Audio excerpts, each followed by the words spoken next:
하나님의 말씀은 요한복음 4장 43절에서 54절까지의 말씀입니다.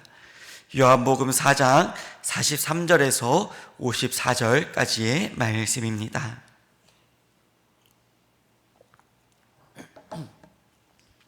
우리 한 절씩 교독하며 읽겠습니다. 이틀이 지남에 예수께서 거기를 떠나 갈릴리로 가시며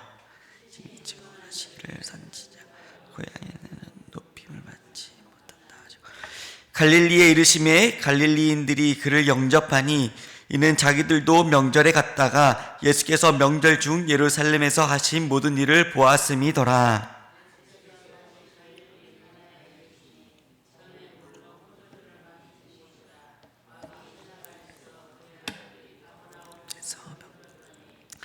그가 예수께서 유대로부터 갈릴리로 오셨다는 것을 듣고 가서 청하되 내려오셔서 내 아들의 병을 고쳐주소서 하니 그가 거의 죽게 되었음이라.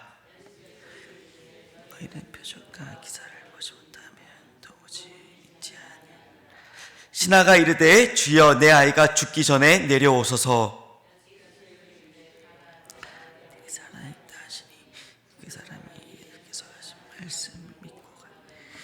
내려가는 길에서 그 종들이 오다가 만나서 아이가 살아있다 하거늘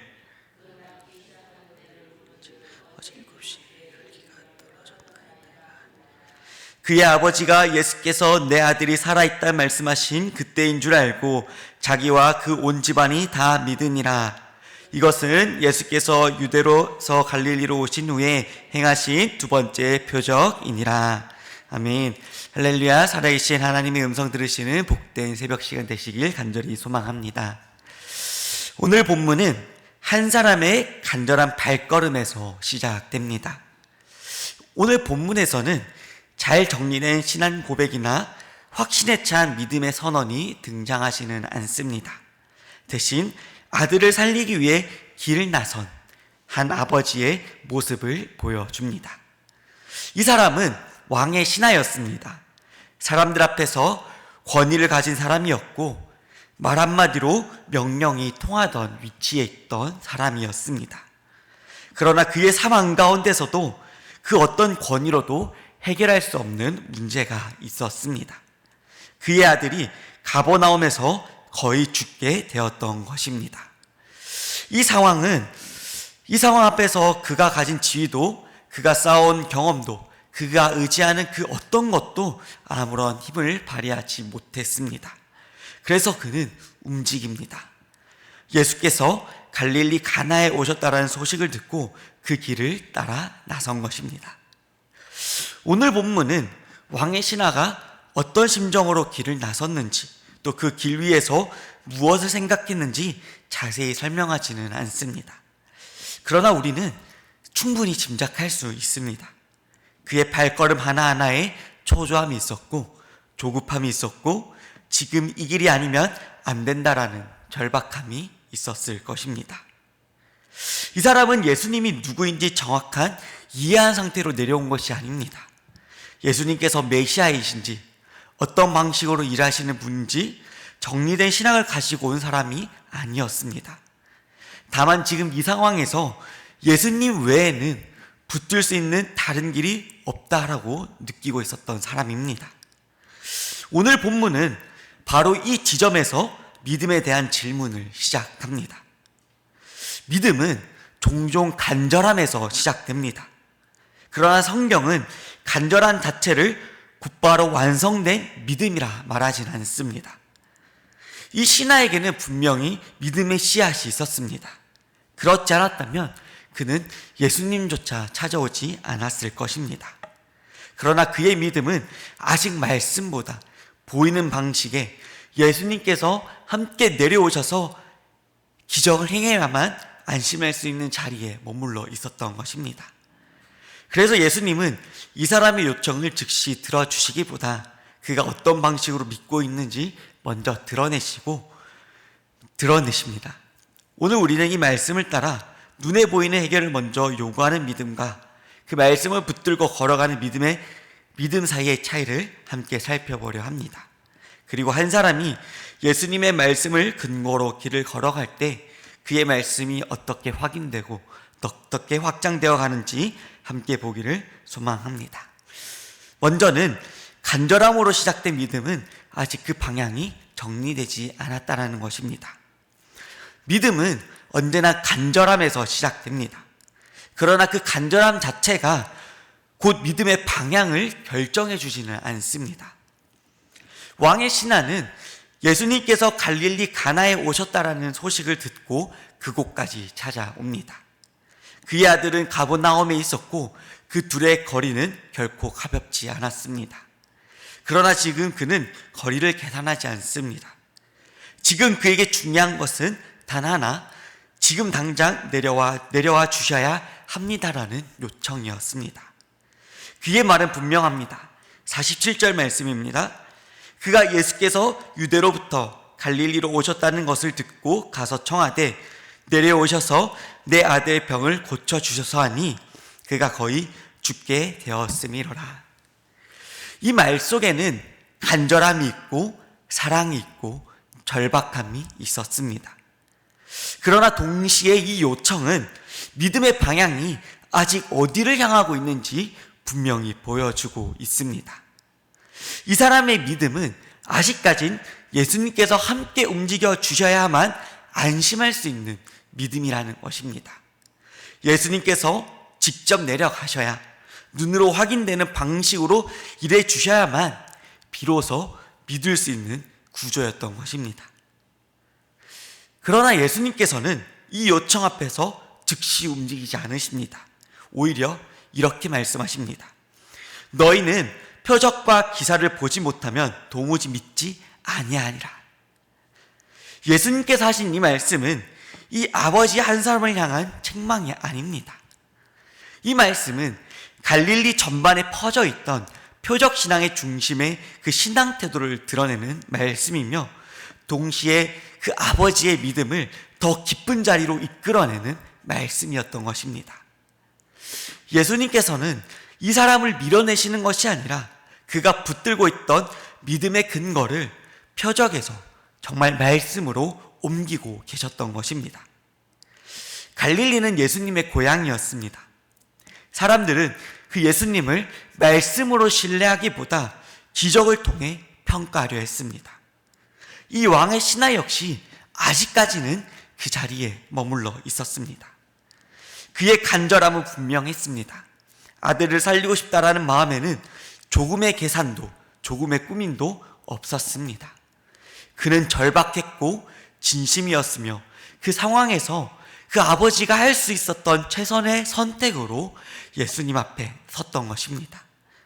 그러나 문제는 예수님 앞에 섰던 그의 믿음은 아직 말씀보다 눈에 보이는 방식에 더 기대고 있는 믿음이었다라는 것입니다. 그는 예수님께서 함께 내려와 주셔야 안심할 수 있었고 직접 예수님께서 고치시는 것을 보아야만 비로소 그 믿음이 유지될 수 있었던 자리였던 것입니다. 그래서 예수님은 그의 간절함을 문제 삼지는 않습니다. 그의 간절함이 진짜라는 것을 아셨기 때문입니다. 그러나 동시에 예수님께서는 그 간절함이 무엇을 붙들고 있는지를 그대로 두지는 않으십니다. 믿음은 내가 얼마나 절박한가라고 증명되지 않습니다. 눈물의 양이나 기도의 강도나 내가 기도를 얼마나 오래 하는지를 통해서 그 믿음의 깊이가 결정되지는 않습니다. 믿음은 내가 무엇을 근거로 이 자리에 나와 있느냐에 따라서 내가 무엇을 근거로 서 있느냐에 따라서 결정된다는 것입니다. 내가 말씀 위에 서 있는 믿음인지 아니면 여전히 결과와 표적을 근거로 서 있는 믿음인지는 이 지점에서 분명히 드러난다는 것입니다. 말씀보다 결과를 더 붙들고 있다라면 그 믿음은 아직 주님의 말씀 위에 온전히 서 있는 믿음이라고 말할 수는 없는 것입니다. 그 자리에는 간절함은 있었지만 아직 믿음의 방향은 정리되지 않은 믿음의 자리인 것입니다. 두 번째는 말씀을 믿고 걸어갈 때 그의 믿음의 방향이 정리되기 시작한다라는 것입니다. 왕의 신하는 예수님의 말씀 앞에서도 다시 한번 간청합니다. 주여, 내 아이가 죽기 전에 내려오소서. 그 말에는 절박함만 있는 것이 아니었습니다. 시간이 없다라는 조급함이 있었고, 말씀만은 아직까지 안심할 수 없다라는 솔직한 두려움이 담겨져 있었습니다. 그는 지금 예수님을 믿지 않아서 이렇게 말하는 것이 아닙니다. 오히려 그가 더 믿고 싶기 때문에 더욱 확인하고 싶어 했던 것입니다. 직접 내려와 주셔야, 내가 눈으로 볼 수 있어야만 비로소 마음이 놓일 거라고 생각한 것입니다. 그러나 예수님께서 이 사람의 간청에 그가 기대했던 방식으로 응답하지 않으십니다. 예수님은 여전히 그 자리에 머무르신 채 아주 짧은 말씀을 하십니다. 가라, 네 아들이 살아있다. 이 말씀은 위로처럼 들릴 수도 있고 선언처럼 들릴 수도 있습니다. 그러나 동시에 이 말씀은 이 사람의 믿음을 정면으로 마주하게 만드는 말씀입니다. 예수님은 아들의 곁으로 함께 가주시지 않으십니다. 상황을 미리 보여주시지도 않으셨습니다. 그저 말씀 하나만 남기셨습니다. 이 장면에서 믿음의 자리는 분명히 나뉩니다. 여기서도 여전히 그래도 주님 내려와 주셔야 합니다라고 말한다면 이 사람의 믿음은 그 자리에서 더 이상 성장하지 못합니다. 그러나 성경은 이 다음 장면을 이렇게 기록합니다. 그 사람이 예수께서 하신 말씀을 믿고 가더니. 아멘. 이 한 문장 안에 이 사람의 믿음이 어디에서 어디로 이동했는지가 분명하게 담겨져 있습니다. 아직 아무것도 바뀌지 않았습니다. 아들의 상태는 여전히 확인되지 않았고 현실은 여전히 위태롭습니다. 문제는 해결되지 않고 결과는 아직 손에 잡히지 않습니다. 그럼에도 그는 예수님의 말씀을 근거로 길을 떠나 나섭니다. 이 장면이 중요한 이유는 여기에 믿음의 실제의 모습이 담겨져 있기 때문입니다. 믿음은 문제가 해결된 뒤에 생기는 안도감이 아닙니다. 믿음은 나의 상황이 좋아진 다음에 따라오는 감정도 아닙니다. 믿음은 아직 내가 아무것도 달라지지 않았을 때 주님의 말씀이 진리라는 이유 하나만으로 나의 걸음을 옮길 때 그 믿음은 온전한 믿음이 되는 것입니다. 이제 그 아버지가 내려가는 길은 더 이상 보고 나서 믿겠다라는 태도가 아닙니다. 확인이 목적이 아니라 정말 그 말씀이 참되다라는 신뢰를 가지고 그 신뢰가 출발점이 된 길이며 그 길을 지금 그는 걷기 시작한 것입니다. 그 길은 말씀을 믿고 순종하는 길이었습니다.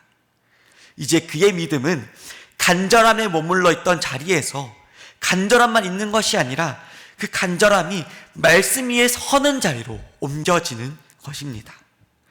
보이는 것에 매여 있지 않고 말씀에 의해 그의 삶의 방향이 정리되기 시작한 것입니다. 성도 여러분, 믿음은 말씀이 현실로 다가왔을 때 시작되지 않습니다. 믿음은 말씀이 나의 현실보다 앞설 때 비로소 그 말씀이 자리를 잡습니다. 내가 말씀을 들으면서 여전히 내 마음이, 나의 삶이 움직이지 않는다면 그 믿음은 여전히 확인 이유를 기다리는 믿음입니다. 그러나 말씀을 붙들고 내가 보이지 않는 길을 한 걸음 한 걸음 나아가기 시작한다면 믿음은 더 이상 감정이 아니라 순종의 걸음이 되며 나의 삶의 방향으로 나타나게 되는 것입니다. 믿음은 말씀을 많이 아는 것으로 증명되지 않습니다. 믿음은 정말 내가 그 말씀 앞에서, 한 구절의 그 말씀 앞에서 실제로 움직이기 시작할 때, 순종하며 나아갈 때 드러나는 것입니다. 말씀을 믿고 그 자리를 떠날 수 있을 때 믿음의 방향은 비로소 분명해지는 것입니다. 마지막으로 세 번째는 말씀을 따라 걸어간 믿음은 삶의 자리로 확장된다라는 것입니다. 왕의 신하는 예수님의 말씀을 믿고 집으로 내려갑니다. 그리고 그 길 위에서 종들을 만나게 됩니다. 아이가 살아있습니다. 이 소식은 예수님 앞에서 들었던 말씀과 이제 현실이 정확히 맞닿는 순간입니다. 그래서 그는 한 가지를 더 묻습니다. 언제부터 나았느냐? 종들이 대답합니다. 어제 7시에 열기가 떨어졌나이다. 그때는 예수님께서 그에게 말씀하셨던 바로 그 시간이었습니다. 그 순간 그는 자신이 붙들고 내려왔던 말씀이 막연한 위로나 그의 마음을 달래는 말이 아니었다라는 것을 깨닫게 됩니다. 아직 아무 변화도 보이지 않았을 때 들었던 그 말씀이 그가 걷고 있던 이 길 위에서 비로소 작동되기 시작한 것이 아니라 이미 그 말씀을 하신 주 예수 그리스도께서 그 순간 그 자리에서 말씀하신 그 시간에 역사하고 계셨다라는 것입니다. 자신은 집으로 향해 내려오고 있었지만 주님께서 말씀하신 그 순간에 이미 그 집에 도착해 계셨던 것입니다. 자신은 아직 그 길 위에 있었지만 하나님의 말씀은 이미 그 아이의 열기를 꺾고 생명을 회복시키고 계셨습니다. 믿음이란 그런 것입니다. 믿음이란 하나님의 말씀을 내가 보지 못한 자리에서도 이미 일하고 계신다는 것을, 그 사실을 깨닫는 것입니다. 그리고 그 깨달음은 그의 믿음을 한 단계 더 성장시키게 됩니다. 그리고 성경은 이렇게 기록합니다. 그와 그의 온 집안이 믿으니라. 아멘. 이제 그 믿음은 그 아버지의 혼자만 간직했던 확신으로 머물지 않습니다. 말씀을 붙들고 걸어온 그 한 사람의 태도는 어느 순간 그 말보다 먼저 삶의 자리에서 드러났던 것입니다. 가정 안에서, 일상 속 선택 속에서, 위기의 상황을 대하는 태도 속에서 그 사람이 무엇을 붙들고 살아가고 있는지 자연스럽게 드러나게 되는 것입니다. 성경은 그가 가족들을 설득했다라고 말하지 않습니다. 그가 붙들었던 말씀은 설명 이전에 이미 그의 삶의 태도에서 드러났고 그 순종의 흔적을 통해 믿음은 그의 온 집안으로 흘러가게 되었던 것입니다. 한 사람의 마음으로 머무는 것으로 끝나는 것이 아니라 그 사람의 삶을 통과해 가정으로, 그 공동체로, 다음 사람에게로 흘러가기 시작한 것입니다. 그 왕의 신하가 붙들었던 말씀이 그의 발걸음을 이끌었고 그의 삶을 바꾸었고 결국엔 그의 온 집안에 복음이 전해졌습니다. 온누리 소망교회 성도 여러분, 오늘 본문은 한 아버지의 간절한 발걸음으로 시작되었지만 그 발걸음은 결국 말씀 위에 선 믿음의 걸음으로 정리됩니다.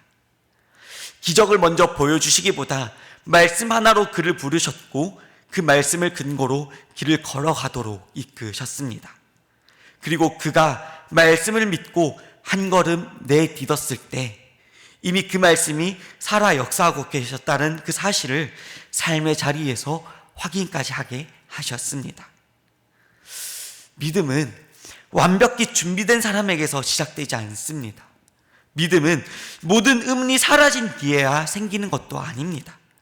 믿음은 여전히 나의 삶에서 두려움이 남아있고 아직 아무것도 보이지 않는 그 자리에서 주님이 말씀이 참되다라는 그 이유 하나만으로 오늘 한 걸음 내딛는 순종에서 시작된다라는 것입니다. 그렇게 그 말씀을 붙들고 간 그 걸음이, 그 믿음이 한 사람의 삶을 넘어 가정으로, 공동체로, 다른 사람으로 흘러가게 된다라는 것입니다. 우리에게도 여전히 해결되지 않는 문제들이 있고 눈으로 확인되지 않는, 정말 눈으로 확인하고 싶은 마음이 남아있을지도 모릅니다. 그러나 오늘 주님께서는 우리에게 묻고 계십니다. 너는 지금 무엇을 근거로 서 있느냐? 결과를 보고 움직이겠느냐? 아니면 나의 말을 믿고 나의 말에 순종하며 먼저 걸어가겠느냐? 오늘 하루도 우리의 상황이 달라지지 않았더라도 주님의 말씀은 이미 우리보다 앞서 일하심을 믿으며 나의 삶의 자리에서 오늘도 한 걸음 한 걸음 걸어가는 우리가 되기를, 저희가 되기를 간절히 소망합니다. 기도하겠습니다. 하나님 아버지, 우리가 믿음을 너무나 완성된 모습으로 생각해 왔음을 고백합니다. 내가 모든 것을 이해하고 내가 확신이 가득해야만 내가 주님을 따를 수 있다고 여겨왔습니다. 그러나 오늘 말씀을 통해 믿음을 설명으로 시작되지 않고 주님의 증언을 듣고 정말 마음이 움직이지 않는 자리에서 시작된다는 것을 고백합니다. 무엇을 구하느냐 물으시는 주님 앞에서 우리의 마음이 정직하게 드러나게 하시고 정말 주님의 곁에 머무는 것이 신앙의 가장 중요한 방향임을 주님 깨닫게 하여 주시옵소서. 주님, 의심이 남아있는 자리에서도 와서 보라 부르시는 그 주님의 초대에 응답하게 하시고 아직 완성되지 않고 아직 준비되지 않는 믿음이라 할지라도 정말 주님과 함께 걸어가는 그 은혜를 누리게 하여 주시옵소서. 주님, 오늘 우리의 하루의 삶 속에서도 정말 주님과 함께 걷는 그 믿음으로 살게 하시고 정말 우리의 말보다 우리의 삶이 예수님을 증언하는 삶으로 살아가게 하여 주시옵소서. 예수 그리스도의 이름으로 간절히 기도드립니다. 아멘.